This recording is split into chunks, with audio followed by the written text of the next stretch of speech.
প্রথমাষ্টমী মানেই নতুন জামা পরা আর ভালো মন্দ কিছু খাওয়া দাওয়া, তার মধ্যেই কিন্তু অনেক নিয়ম আছে। আচ্ছা, প্রথমাষ্টমীর নিয়মটা অনেকের আছে আবার অনেকের নেই। তোমরা যারা জানো না, চলো তোমাদেরকে বলি এই অনুষ্ঠানটা কি। আসলে এই অনুষ্ঠানটি হচ্ছে বাড়ির বড় সন্তানদের জন্য। তাই যারা যারা বড় তারা এই দিনে নতুন জামা পরে, মাথায় গাঁদা ফুল, কপালে চন্দনের ফোঁটা আর ভালো মন্দ কিছু খাওয়া দাওয়া। আর আমাদের নিয়ম আছে কাঁচা হলুদ বেটে তার মধ্যে একটুখানি ঘি মিশিয়ে সেইটা মেখে চান করতে হবে। আর আমি তো বড়, কিন্তু আমার বর একা, তাই আমাদের দুজনেরই প্রথমাষ্টমী পালন করা হয়। আর এই যে চান করেই দুজনে নতুন জামা পরে নিয়েছি, দুজনকে কেমন লাগছে জানিও।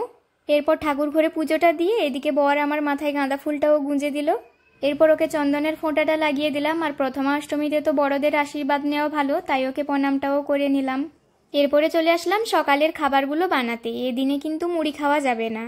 আলতি, বেগুন, মূলো আর খসলা শাকের একটা তরকারি খেতে হয়, তাই সেইটাই বানিয়ে নিলাম। আর আমার শ্বশুরবাড়ির নিয়ম বেগুন পিঠে খেতে হয়, তাই বেগুনটা পুড়িয়ে পিঠের বাটাতে মিশিয়ে দিলাম। এরপর ঘি দিয়ে বিউলি ডালের সরু চাকলি পিঠে বানিয়ে নিলাম। আর প্রথমাষ্টমীর দিন মা এই পিঠেগুলো বানাতেন, আমি কিন্তু এতটা ভালো করে পারি না, তবুও চেষ্টা করেছি বানানোর। আর এই যে আজকে সকালের খাবার, বর কিছু মিষ্টিও নিয়ে এসেছিল, সেগুলোই খেয়ে নিলাম। এরপর চলে আসলাম ছাদে। এত রোদের মধ্যেও ছাদে আসার কারণ হচ্ছে এখন বিউলি ডালের বড়ি বসাবো। এটাও কিন্তু আমাদের নিয়ম আছে। তোমাদের কাদের কাদের এই নিয়মটা আছে জানাবে। এরপর দুপুরে রান্নাবান্না করব। আর প্রথমে ভাতটাকে বসিয়ে দিলাম, এরপর কাঁকরোল, পটল, আলু যা ছিল ভেজে দিলাম। আর আজকের দিনে তো ছোট থেকেই মাংস খেয়ে আসছি, তাই আজকেও মাংস হচ্ছে, সাথে একটু ডালও বানিয়ে নিলাম। আর এদিকে আমার বর চিপস, গরুর গাড়ির চাকা আর পাঁপড় এগুলো সব ভাজলো।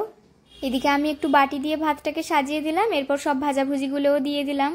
আর এই লেগ পিসগুলো কষানো মাংসতেই তুলে রেখেছিলাম, সেটাও সাজিয়ে দিলাম। এরপর সালাদের প্লেটটাকে সাজিয়ে দিলাম। আর কিছু মিষ্টি দুপুরের জন্যও রেখেছিলাম। আর এই যে চিপস ভাজা, সাথে সকালেরও একটু সবজি ছিল। এরপরে আমি আরেকটা নতুন জামা পরে নিলাম। নতুন জামা পরতে কার না ভালো লাগে, দুটোর মধ্যে কোনটা বেশি ভালো লাগছে জানাবে।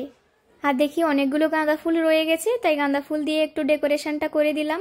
আর এই যে আজকের মেনু সাজানোটা কেমন হয়েছে বলবে। এরপর দুজনে মিলে খেতে বসে পড়লাম।